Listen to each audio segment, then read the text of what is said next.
Alright, let's sleep. Pull the blankets up to your chin. Fluff your pillow.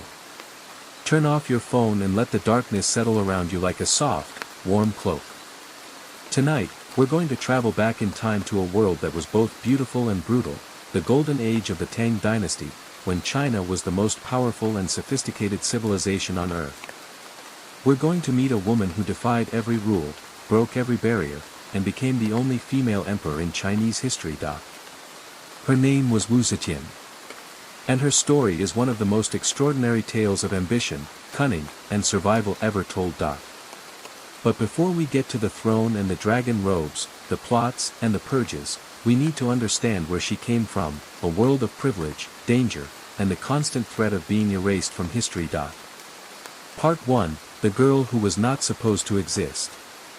The year is 624 CE. The place is the city of Lizhou, in what is now Sichuan province in southwestern China. The Tang dynasty is at its height, a time of peace, prosperity, and cultural flourishing. The emperor is Gaozong, the founder of the dynasty, a man of great ambition and cunning. His son, Li Shimin, will soon become one of the greatest emperors in Chinese history, but for now, the empire is still being consolidated. On the outskirts of Lizhou, in a modest but comfortable house, a baby girl is born to a family of some standing. Her father, Wu Zetian, is a mid-ranking official, not a great noble, but a man of some education and ambition. The family has a history of military service, but they are not aristocrats. They are what the Chinese call literati, scholar officials who have risen through education and talent. The baby is given the name Wu Zhao, a simple name, a common name. No one expects anything from her. No one imagines that she will one day sit on the dragon throne, the most powerful person in the world. Wu Zhao is the second daughter in a family of 3 girls. In a society that valued sons, she is something of a disappointment. But her father, recognizing her intelligence and spirit, gives her an education, something that most girls do not receive. She learns to read and write, to recite poetry, and to navigate the complex social codes of the Tang court. She is also beautiful, not just pretty, but beautiful in a way that makes people stop and stare. She has large, intelligent eyes, a clear complexion, and a presence that commands attention.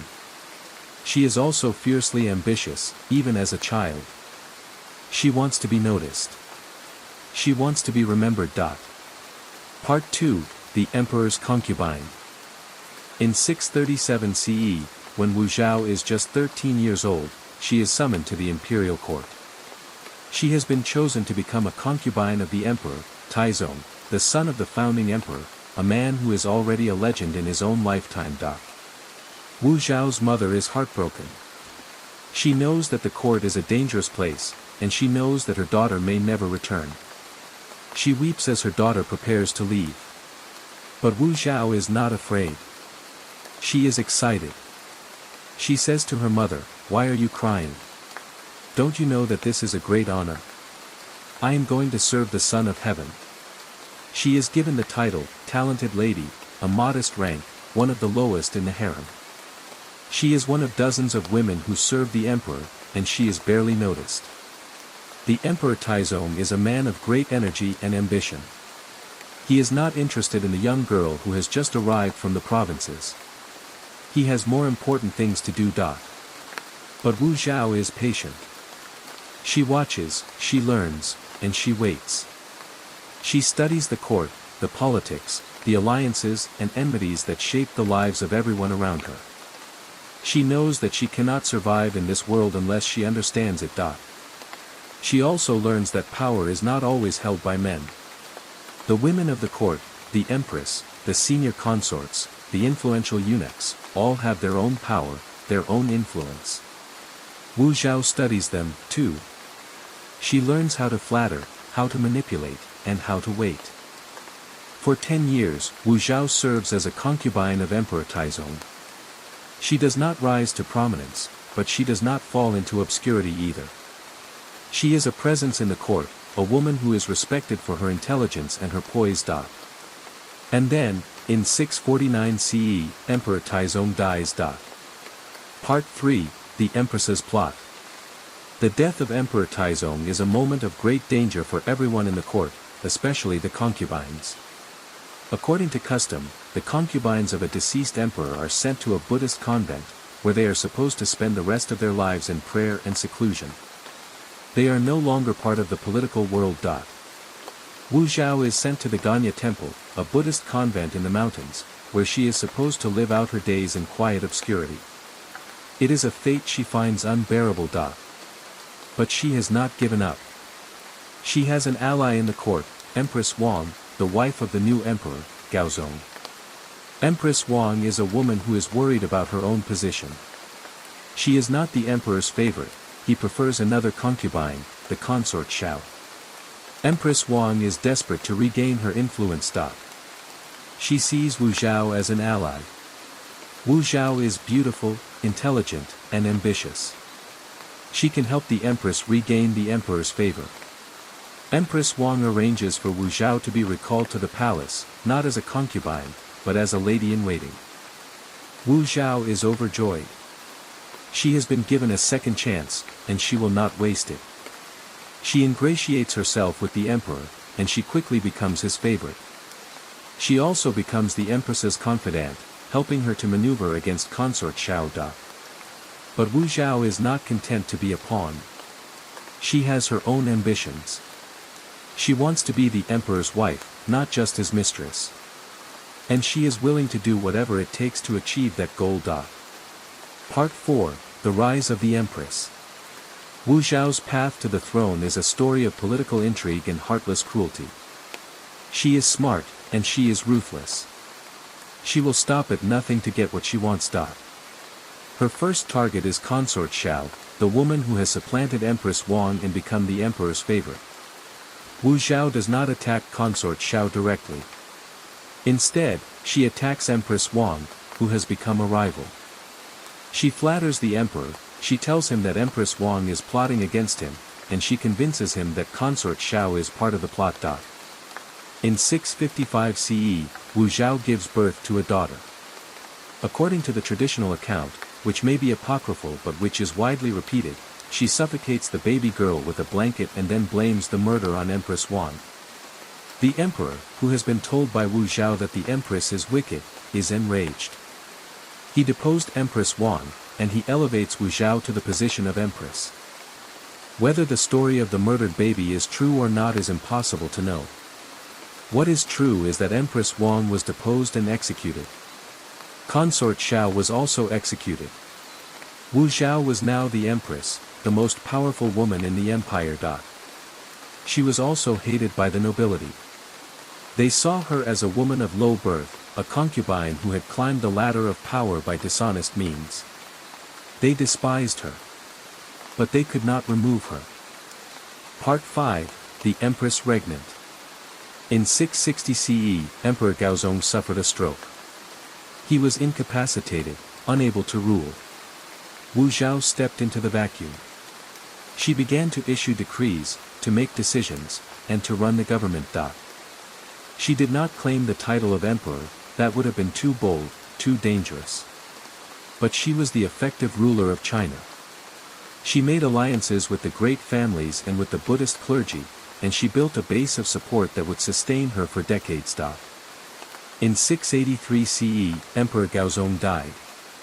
He was succeeded by their son, Zetian, who became Emperor Gaozong. But Zetian was weak and indecisive. He was also under the influence of his wife, Empress Wei, who was ambitious and dangerous. Wu Zhao did not trust her son or his wife. She deposed him in 684 CE, after just 6 weeks on the throne, and replaced him with another son, Li Dan, who became Emperor Ruizong. But Li Dan was also a puppet. The real power remained with Wu Zhao, who controlled the government and made the decisions. She was the power behind the throne, the shadow emperor.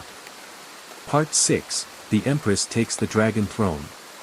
In 690 CE, Wu Zhao finally made the move that she had been planning for years.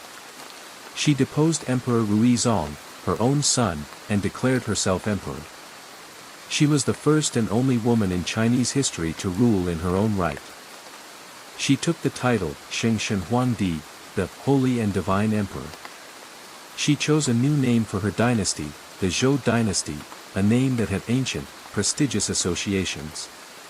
She built a new altar to the gods, and she performed the rites of the emperor. She faced opposition, of course. The great noble families, who had been her enemies for years, were horrified. They had never accepted a woman as emperor, and they would not accept her now. Wu Zhao knew that her hold on power was precarious. She would have to be ruthless to stay in power. And she was ruthless. She used a secret police force, known as the Copper Box, because of the metal box where people could leave their denunciations, to detect and punish disloyalty.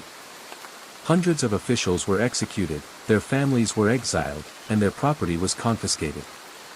The fear was so great that people were afraid to speak to each other, afraid to meet in private, afraid to say anything that might be interpreted as criticism. But Wu Zhao also proved to be a capable ruler. She reformed the government, creating a more efficient and just administration. She patronized Buddhism, building temples and monasteries.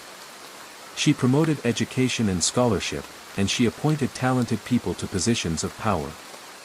She was a strong and effective ruler, even if her methods were often harsh. Part 7, The Legacy of the Empress. Wu Zhao ruled for 15 years. She was a controversial figure, but she was also a successful one. She maintained the stability of the empire, and she kept the loyalty of the army. She also created a legacy of female empowerment. She appointed her own daughters to important positions, and she promoted women to high office. She proved that a woman could be a capable and effective ruler. But Wu Zhao's legacy is also a dark one. She was a cruel and ruthless woman, who destroyed anyone who threatened her power. She was also deeply paranoid, and she used her secret police to terrorize the population. She was a woman of immense ambition and immense capacity for violence. Wu Zhao died in 705 CE, at the age of 81. She was buried in a tomb near the capital. Her tomb was not covered with gold and jewels, as was customary for an emperor. Instead, it was covered with a simple stone, with an inscription that is one of the most remarkable in Chinese history. It does not praise her achievements, nor does it record her name. It simply says, "Here lies the great Empress Wu." The inscription is a testament to Wu Zhao's self-confidence and her mastery of the art of power. She knew that she was going to be reviled in the historical record. She knew that the men who wrote history would never forgive her for usurping the dragon throne. She also knew that her legacy would be more powerful than any historian's pen. Part 8, The Historical Record. Wu Zhao is one of the most controversial figures in Chinese history. Traditional historians, who were almost all men, did not know what to make of her. Some praised her for her intelligence and her strength of character. Others vilified her for her cruelty, her cunning, and her ambition. The most famous account of her life is found in the old book of Tang, which says, she was an intelligent and ambitious woman, with a deep understanding of the history of the empire. She had a special skill in learning and an extraordinary ability to judge people. The new book of Tang paints a much darker picture. Her nature was cunning and cruel. She loved to flatter others, but she did not hesitate to destroy them. She was a woman of intense passions, who would do anything to satisfy her ambition. Wu Zhao has also been romanticized and vilified in fiction and in film. She has been portrayed as a scheming seductress, a wise and benevolent empress, and everything in between. It is almost impossible to know the real woman behind the myth. But what we do know is that Wu Zhao was a remarkably intelligent and determined woman.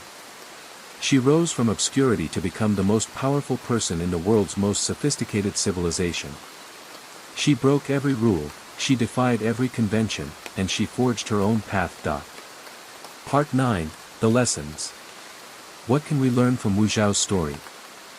First, intelligence can be a weapon. Wu Zhao was not just ambitious, she was also brilliant. She understood the psychology of power, and she knew how to use it to her advantage. Second, courage is essential. Wu Zhao faced opposition from almost everyone around her.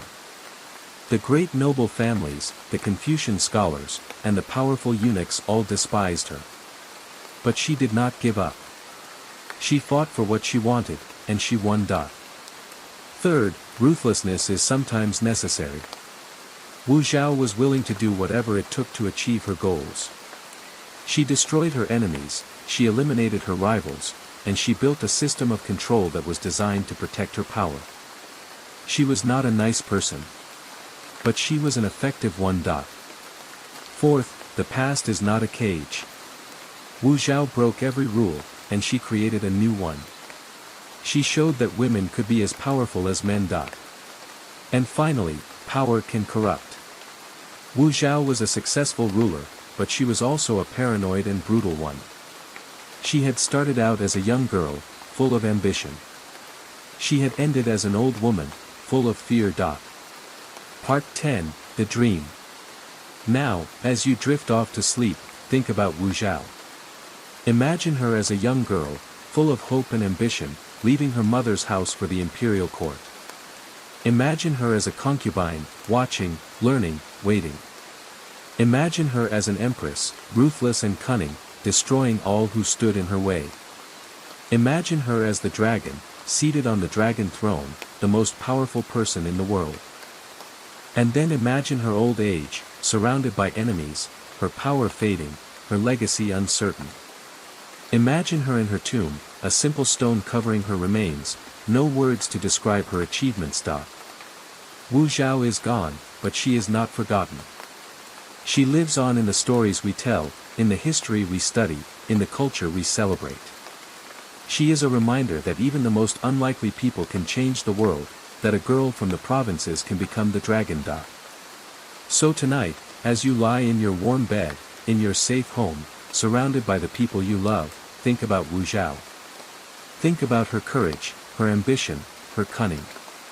Think about her suffering, her tragedy, her triumph. And remember that we are all part of the story she began, the story of human ambition, human struggle, and human hope. Sleep well. Sleep deeply. And may your dreams be filled with the sound of dragons, the sight of golden robes, and the hope of a world that is always being born anew. Good night.